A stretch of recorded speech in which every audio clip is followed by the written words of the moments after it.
Hey guys, what's up and welcome to another episode of Rebel Broadcast. We are live right now here in LA together with one of our homegrown artists, DJ, producer, DJ Lean Gonzales. How you doing, buddy? Yeah, I'm good. Yeah, nice to see you again, pare. Dito pa tayo nagkita. Very far from home.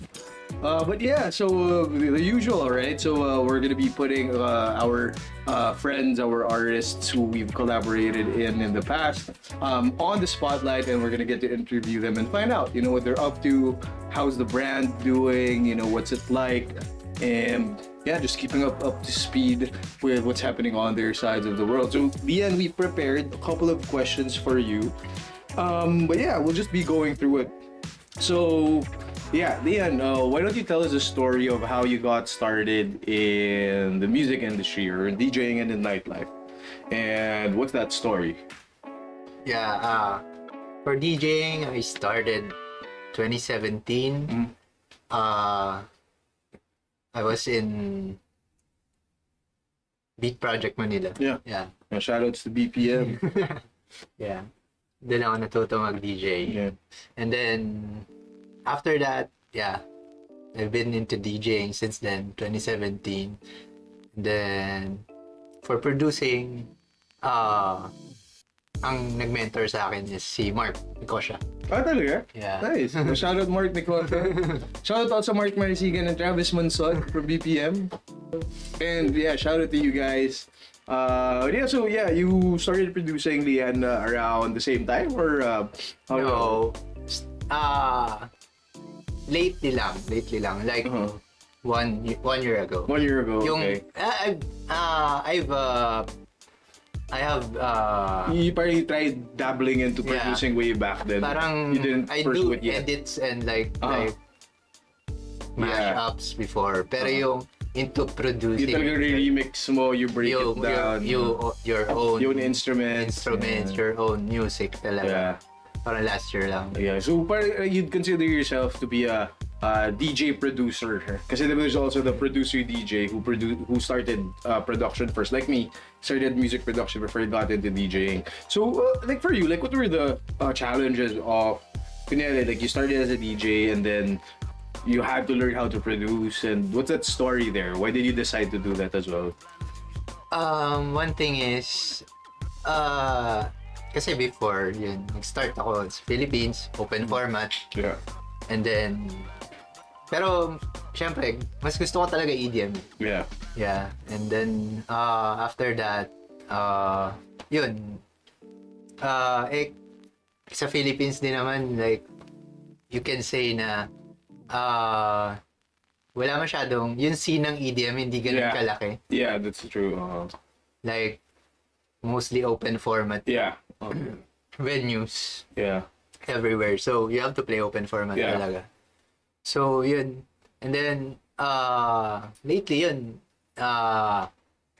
And, syempre, sinasabi nga nila, if you wanna get there talaga, like, you wanna be the next John Summit, you have to produce your own music. Producing your own. At least mostly for the electronic music scene naman, yeah.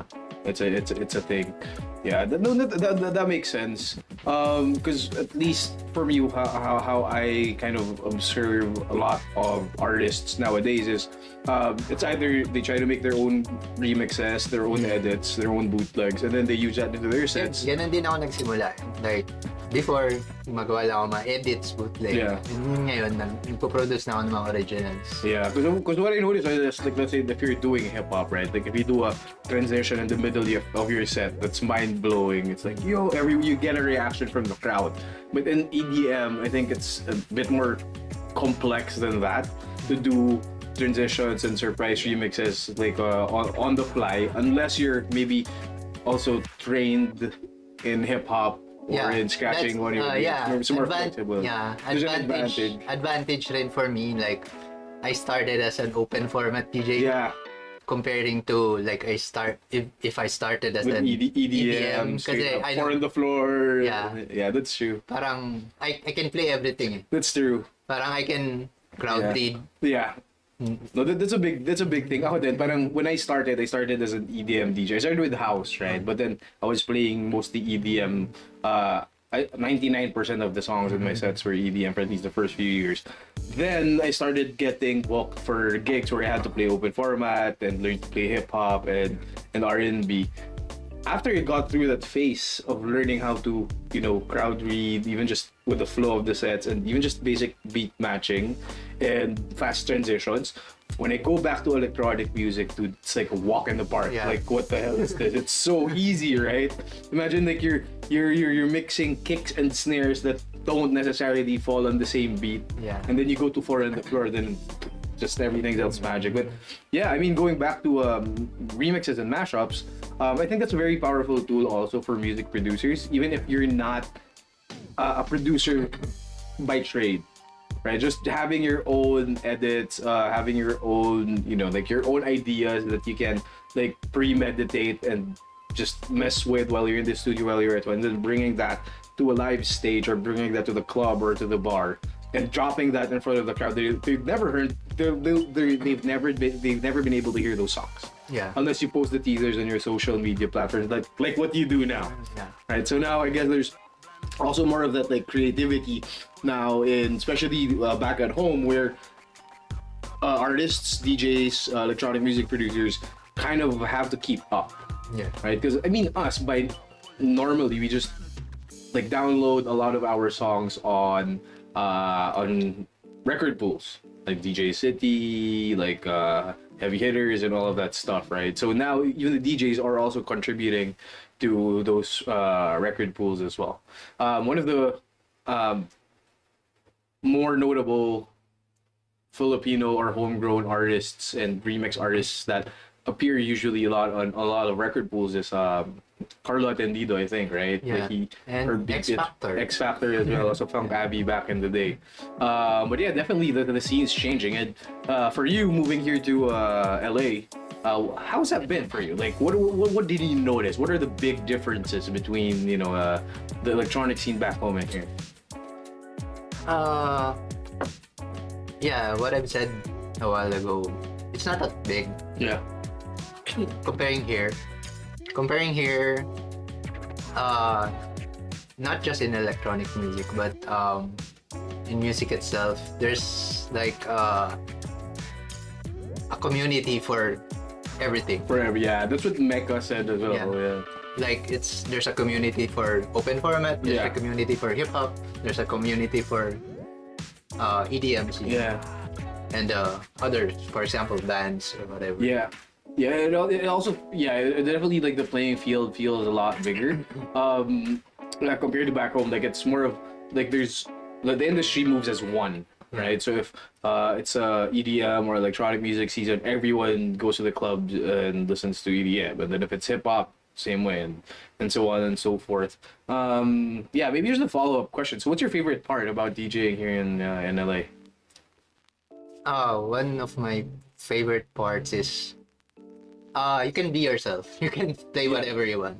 You don't need to like unless you're doing open format, you have to play for the crowd. For the crowd. Yeah. But if you're like me, for example, an electronic artist, you can play whatever you want. You can play your own genre. Yeah. You can play everything, anything, and since there's a community for it, they will appreciate it. Nice. Even though you play your own songs, they don't know it. Yeah. They will vibe to it unless it they will vibe to it even though it has no lyrics. They don't know it. Yeah, I think that's also something that's very challenging for a lot of artists and DJs back home is that, I mean, all of us, one way or the other, know how to play open format venues because that's what we have most of the time, right? But in the back of our heads, we also love certain genres. We have also our own specific styles that we don't usually get to express it as openly compared to, let's say, if you're from a techno community back at home, like let's say you're from underground, you're from a house community, then you get to do it. But then again, it's not as big as, or at least as open of how it is here in the States. Yeah. Right. In LA, you could walk up into a club and like you said, like play songs that they've never heard before, but if the crowd likes it and they vibe with it and it's the right venue for it, then they'll dance and they'll appreciate your craft, right? I think that's something that's sort of missing, and I think we definitely have to keep pushing those boundaries even back at home, and also working with club owners, festival organizers to just hear us out, right? Like, because we definitely have something to offer. That's one thing that I know, is that Filipino artists or even Filipino American artists are really, really good. Yeah. That's what I've been saying. Like, we were with Kit back in New York, and hats off to that guy, dude. Like, he killed his set. He was, I wouldn't even say who he opened for, but I think his set was even better than the headline. But skill-wise, right, I think it also comes with the grit and also the musicality of Filipinos. I think Laid-Back Luke also touched on this in our last interview with him, that if you go to the Philippines, like, everyone can sing. Everyone can, everyone can grab a mic and just belt it out. Like let's say in other countries, like, it's maybe 1:5 or 1:10 people who have that musicality in them. So I guess it's also innate, and it's also good for us to be able to express ourselves as artists on a different platform if you get the chance to. So even shout out to everyone else back at home, pushing the scene. We have lots of friends killing it right now outside the Philippines and Southeast Asia. We have Sky Dominique's going on tour in Australia. We have Mookie is doing pretty well. I think he did Singapore, Hong Kong for the holidays. And I think it's about time that Filipino artists get to the global stage. Yeah. Right. And maybe one thing that you could talk to us about, Leon, is what is that journey like? Like, if there was someone who would want to, move to LA, let's say, for example, Strodano decides to move to LA, like, what would be your advice for people starting out in the music scene here? Well, number one is you really have to network. Yeah. That's number one. Even back home as well, right? Even back home, it's the same. And here in LA, like, for example, you want to play in a club, you don't need to network on the club owner itself. Yeah. Interesting. Yeah, there are certain collectives or teams that throw the party, like on certain nights. So you need their own events. Yeah, so you need to know them, not the club owner itself. Yeah. If you want to play for them. Gotcha. So, because it's like the club owner doesn't get involved in the programming and the lineup. Yeah, it's more of like get me the sales. Yeah, it's more like it's up to you. It's your night. Just give me the money, and I'll give you what you want. Yeah. So the interesting back at home is that the club owners and promoters and the festival organizers are a lot more involved in the handpicking of the artists who play in their club, who play on their lineups. I guess also is because that the industry is very small, that they're also one way or another an artist themselves, right? Like, we also have club owners who are also DJs. Then you also have, let's say, festival organizers who are also DJs for sure, but also they do the artwork, they do the posters. So there's a lot of people. We wear multiple hats back at home to be able to like be at the front of the local scene. But I guess it's also not that different.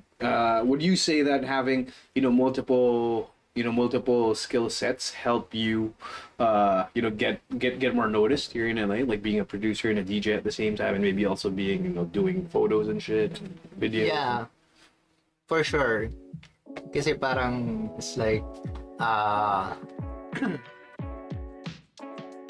here it's not like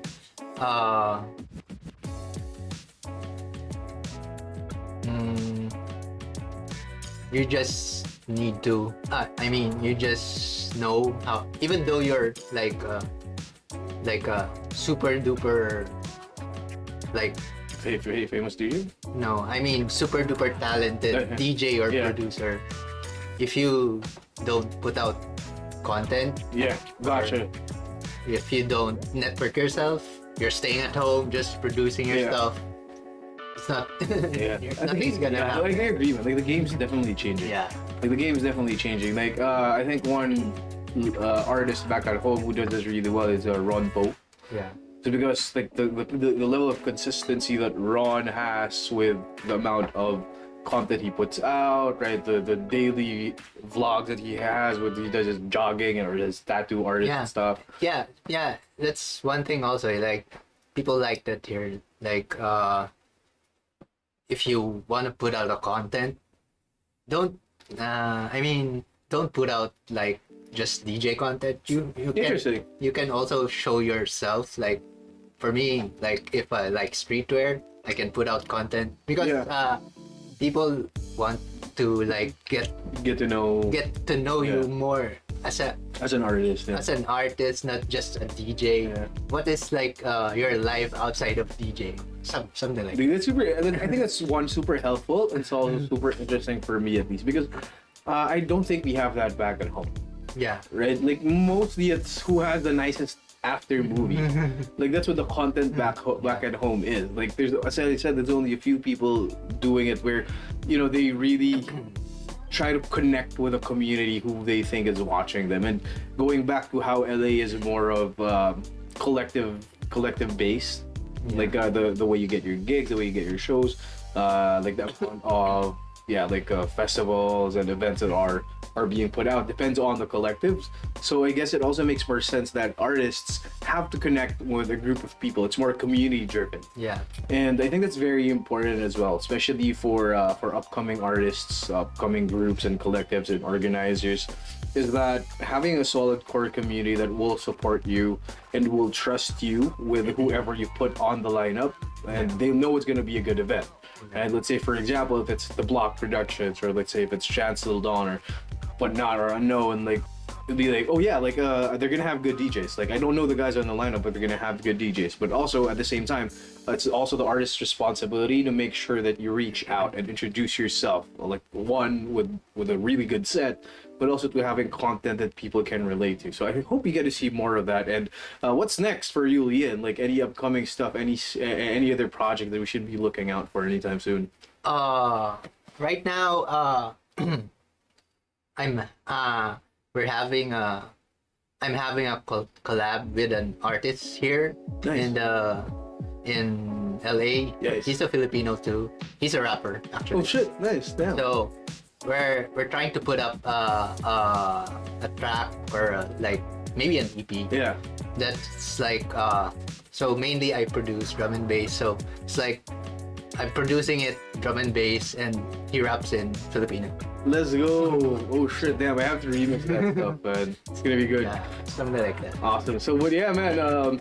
So Leanne, the new brand, the new sound. Before we go, tell us about, you know, like the evolution. What is Leanne 2.0? What can we expect from you?